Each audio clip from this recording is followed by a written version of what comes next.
역대하 9장 13절로 31절 말씀까지 우리 한 절씩 교독하겠습니다. 솔로몬의 세입금의 무게가 금 666달란트요. 그 외에 또 무역상과 객상들이 가져온 것이 있고 아라비아 왕들과 그 나라 방백들도 금과 은을 솔로몬에게 가져온지라. 솔로몬 왕이 쳐서 느린 금으로 큰 방패 200개를 만들었으니 방패 하나에 든 금이 600세겔이며 또 쳐서 느린 금으로 작은 방패 300개를 만들었으니 방패 하나에 든 금이 300세겔이라. 왕이 이것들을 레바논 나무궁에 두었더라.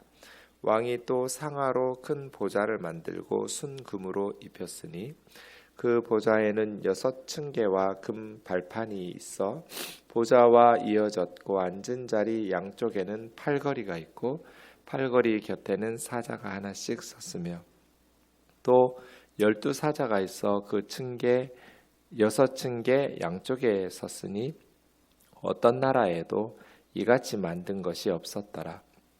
솔로몬 왕이 마시는 그릇은 다 금이요 레바논 나무궁의 그릇들도 다 순금이라.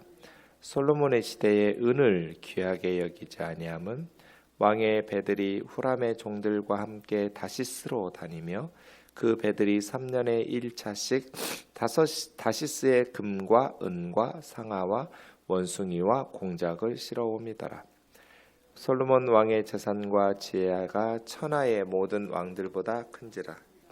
천하의 열왕이 하나님께서 솔로몬의 마음에 주신 지혜를 들으며 그 얼굴을 보기 원하여 각기 예물을 가지고 왔으니 곧 은그릇과 금그릇과 의복과 갑옷과 향품과 말과 노새라. 해마다 정한 수가 있었더라. 솔로몬의 병검에는 말의 외양간은 4천이요 마병은 12,000이라.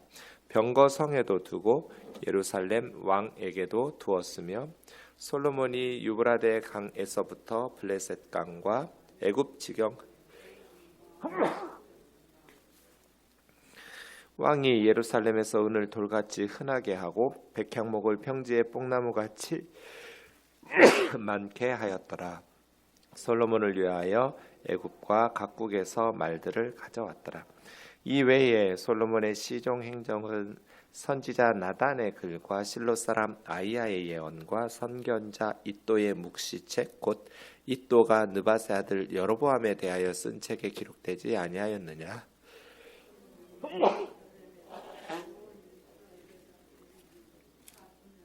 같이요. 솔로몬이 그의 조상들과 함께 자매 그의 아버지 다윗의 성에 장사되고 그의 아들 르호보암이 대신하여 왕이 되니라. 아멘. 솔로몬에 대한 마지막 본문인데요. 오늘 본문에는 솔로몬이 얼마나 부귀영화를 누렸는지를 알 수 있는 내용입니다. 13절에 솔로몬의 새 입금, 한 해 세금이라는 뜻입니다. 한 해에 받아들이는 세입금, 그 세입금으로 받아들이는 금이 666달란트, 1달란트가 34kg쯤 된다고 그랬잖아요. 어린아이, 어지간한 큰아이 하나의 몸무게죠. 34kg. 그게 666달란트이니까 23톤이 좀 넘습니다. 그렇게 1년에 받아들이는 금이 1톤짜리 트럭으로 23개인 거예요. 그것에는 14절은 포함되지 않은 거예요. 세입금만 있는 것이 아니라 그 외에도 무역상들과 객상들, 상인들이죠. 가져온 것이 있고 아라비아 왕들과 그 나라의 방백들, 그 나라의 방백들은 아라비아의 방백이 아니라 이스라엘의 국내 지방 장관들을 방백이라고 부릅니다.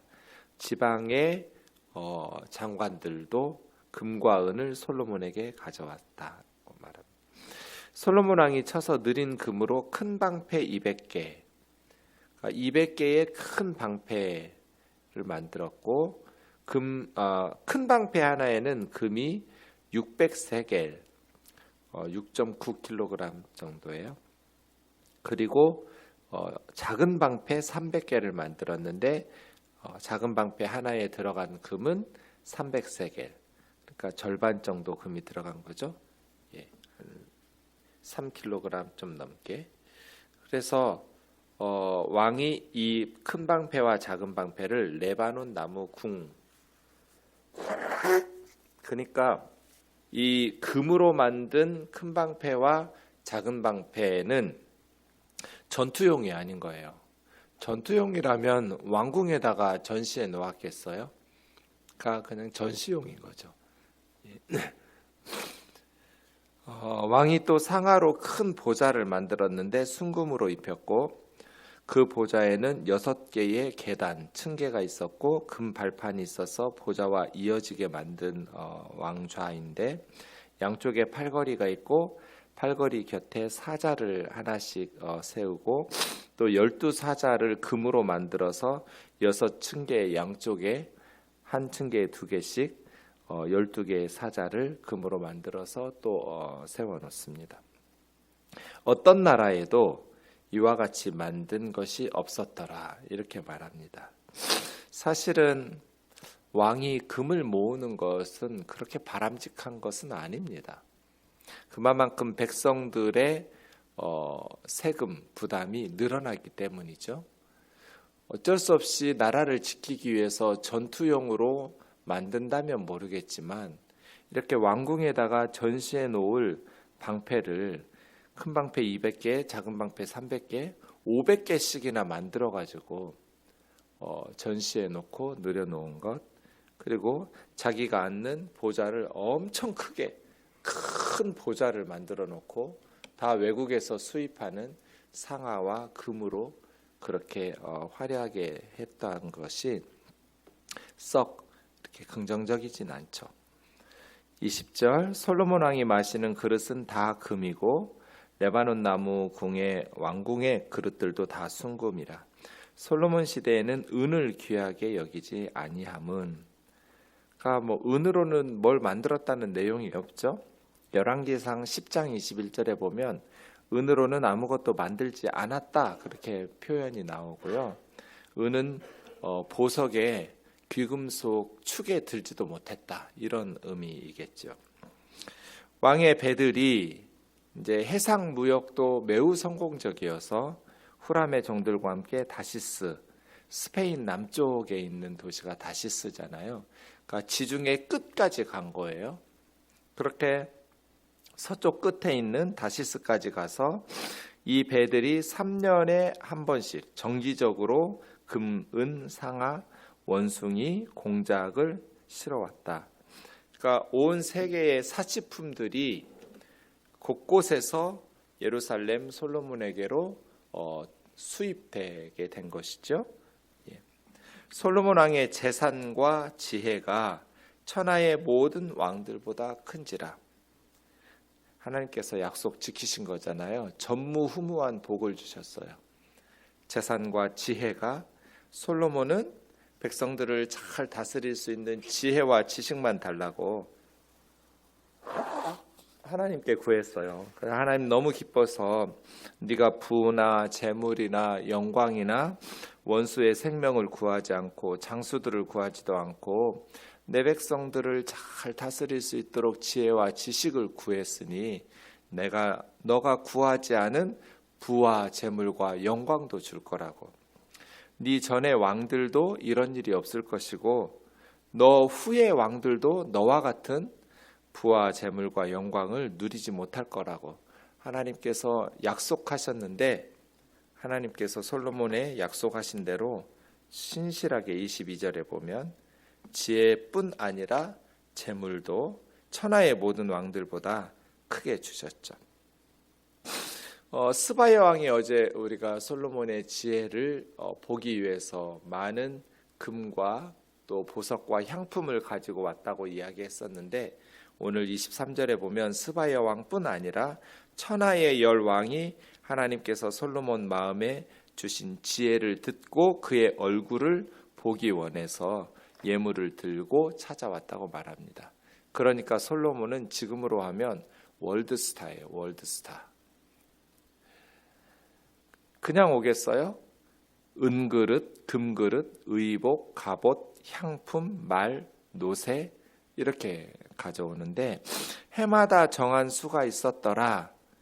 이 말은 일회성으로 들여오는 것이 아니라 정기적으로 해마다 그렇게 많은 왕들이 예루살렘을 찾아온 것입니다. 솔로몬의 병검에는 말의 외양간이 4,000개, 마병, 말 타고 싸우는 기병이죠. 12,000명. 병거성에도 두고 예루살렘 왕에게도 두었으며 이스라엘의 말이 있지는 않거든요. 애굽에서 주로 사가지고 오는데요. 솔로몬은 많은 지역에서 말들을 사들여서 그 말들을 타는 기병만 12,000명이니까요. 그리고 외양간만 4,000개니까 엄청나게 많은 말들도 구비한 겁니다. 유프라테스 강에서부터 블레셋 땅 또 애굽 지경까지 모든 왕들을 다스렸으며 창세기 15장 18절에 그대로거든요. 유브라데 강에서 애굽 지경까지 하나님께서 아브라함에게 창세기 15장에서 약속하신 것을 솔로몬 때에 성취하고 있음을 볼 수 있습니다. 왕이 예루살렘에서 은을 돌같이 흔하게 하고 백향목을 평지에 뽕나무같이 많게 하였더라. 솔로몬을 위해서 애굽과 각국에서 말들을 가져왔더라. 애굽뿐 아니라 길리기아나 구해나 여러 곳에서 말들을 가져왔고 솔로몬의 시종 행적은 나단 선지자의 글, 또 실로 사람 아히야 선지자의 예언, 또 선견자 이또의 묵시, 솔로몬과 르호보암과 아비야 3대에 걸쳐서 행적을 기록한 이또 선지자의 책이 있었는데 지금은 나단의 글이나 아히야나 이또의 그러한 글은 발견되지 않아서 우리가 알 수가 없습니다. 그러니까 역대기 저자가 열왕기상하, 사무엘상하, 열왕기상하를 기초로 삼고 한 50% 정도 이상이 나와요. 역대기의 내용들이. 또 그뿐 아니라 나단이나 아히야나 이또의 그러한 문헌들을 이걸 저본으로 삼았다고 하는데요. 기초되는 자료로 삼아서 역대기를 쓴 거죠. 지금 우리에게는 알려져 있지 않은 책들입니다. 솔로몬이 예루살렘에서 이스라엘을 40년 동안 다스렸다. 20살에 왕위에 올라서 60까지 그렇게 통치한 것 같습니다. 솔로몬이 그 조상들과 함께 자매 아버지 다윗성에 장사되고 아들 르호보암이 대신하여 왕이 되었다. 참 그런 생각이 듭니다. 그렇게 많은 부귀영화를 누리던 솔로몬도 죽는구나. 우리도 언젠가 죽겠죠. 그러면 나의 삶을, 남은 이 땅에서의 삶을 어떻게 살 것인가? 하나님께서는 솔로몬에게 약속하신 것을 신실하게 지키셨는데 솔로몬은 하나님과의 약속을 끝까지 신실하게 지키지는 못했죠. 하나님의 신실하심과 솔로몬의 신실하지 못함이 대비되고 있습니다. 물론 역대기에는 열왕기상 11장에 나오는 솔로몬의 배교 사건이 기록되어 있지는 않습니다. 그러나 이스라엘의 모든 사람들이 열왕기상 11장의 내용도 알고 있습니다. 이스라엘 뿐이겠습니까?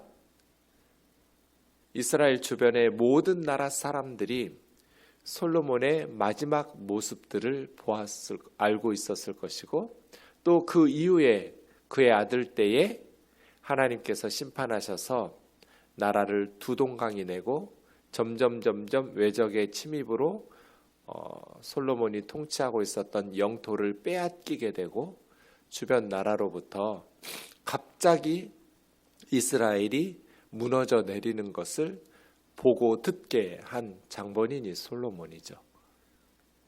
그래서 솔로몬에게 하나님께서 신실하시게 그 약속을 지키셨는데 기브온 산당에서 하나님께서 약속하신 것들을 지키신 그 은혜를 누렸던 솔로몬은 하나님의 백성으로 정말 주의 백성들을 잘 통치하는 그러한 하나님과의 약속을 지키지 못했구나.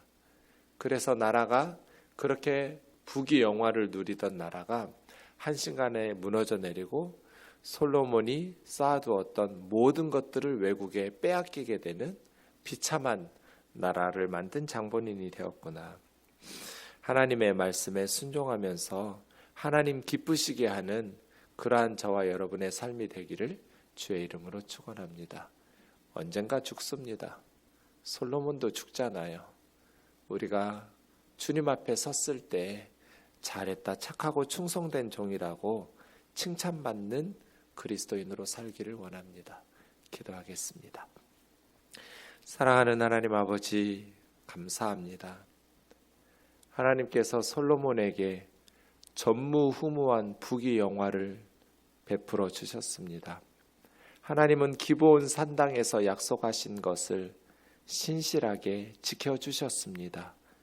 그런데 솔로몬은 하나님 앞에서 그 순수했던 첫 마음을 끝까지 지키지 못하고 나라를 멸망으로 이끄는 그러한 우상들을 온 이스라엘에 끌어들였습니다.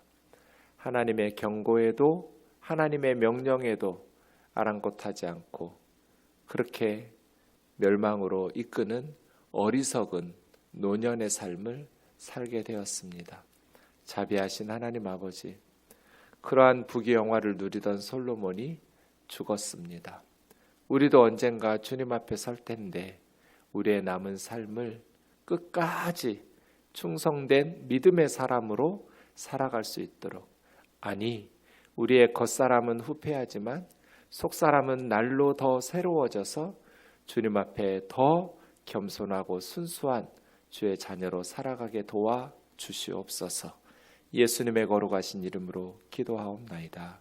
아멘.